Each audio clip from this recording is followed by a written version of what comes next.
Право открыть игру получила команда парней из Сибири. Результат подачи – мяч в сетку. Неудача задала тон игры для обеих команд. Первый сет игроки много ошибаются, но идут ноздря в ноздрю. Итог 25-23 в пользу СФО. Вот видите, подачу держит, все нормально. С голосом там немножко сработает все.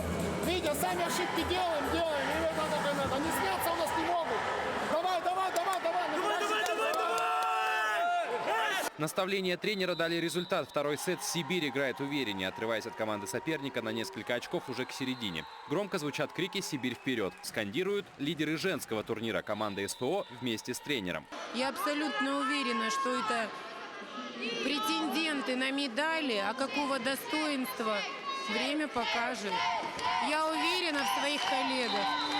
Второй сет сборная Дальнего Востока уступает со счетом 25-17. Но с начала третьего команда дает понять, что она не только не сдается без боя, но и претендует на победу в матче. Парни не дают оторваться оппоненту больше, чем на 2 очка и вырывают победу в сете при счете 26-24.